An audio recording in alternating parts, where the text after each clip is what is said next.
நீங்கள் பெட்ரோல் பம்பில் போயிட்டு பெட்ரோல் போட போகிறீங்க அப்படின்னா அந்த இடத்துல நீங்கள் அந்த பெட்ரோலோட குவாலிட்டியும் குவான்டிட்டியும் என்னன்றதை நீங்கள் தெரிஞ்சுக்கிறதுக்கு அங்கே இருக்க மேனேஜர்கிட்ட நீங்கள் கேட்கலாம். இதோட குவாலிட்டி என்ன செக் பண்ணி காட்டுங்க, இது குவான்டிட்டி என்ன அப்படின்றத செக் பண்ணி காட்டுங்க அப்படின்னு சொல்லலாம்.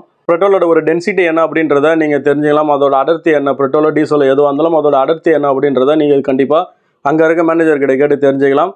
அது மட்டும் இல்லாமல் கேஷ் மெமோ நீங்கள் வந்து எவ்வளோ அமௌண்ட்டு கொடுத்து பெட்ரோல் போடுறீங்களோ அதற்கான ஒரு பில்லை வந்து நீங்கள் அவங்ககிட்ட வந்து வாங்கிக்கலாம் அப்படின்ற ஒரு விஷயத்தையும் நீங்கள் தெரிஞ்சுக்கணும். அப்புறம் வந்து பார்த்தீங்கன்னா அங்கே பியூர் வாட்டர் குடிக்கிறதுக்கு வந்து தண்ணி, அப்புறம் வந்து க்ளீன் வாஷ்ரூம் ஃபெசிலிட்டிஸு, மட்டும் இல்லாமல் ஒரு ஃபஸ்ட் எய்ட் கிட், இந்த மாதிரி வந்து ஃப்ரீ சர்வீஸ் என்னெல்லாம் இருக்கும் அதெல்லாம் வந்து கட்டாயம் வந்து ஒரு பெட்ரோல் பம்பில் அங்கே இருக்க அந்த ஒரு நிர்வாகம் வச்சுருக்கணும் அப்படின்றத நீங்கள் எல்லோரும் தெரிஞ்சுக்கணும். போல் ஒவ்வொரு பெட்ரோல் பம்ப்லேயும் வந்து பார்த்தீங்கன்னா கட்டாயம் வந்து கம்ப்ளைண்ட் பாக்ஸ் இருக்கணும். இதில் ஏதாவது ஒன்று நீங்கள் போய் கேட்டு பெட்ரோல் பம்பில் இல்லை அல்லது வந்து நாங்கள் பண்ண மாட்டோம் அப்படின்னு சொல்கிறாங்க அப்படின்னா நான் கீழே லிங்க்கில் தர அந்த வெப்சைட்டில் நீங்கள் வந்து உங்களோட ஒரு கம்ப்ளைண்ட்டை வந்து ரிஜிஸ்டர் பண்ணலாம். ரிஜிஸ்டர் பண்ண சில நாட்கள்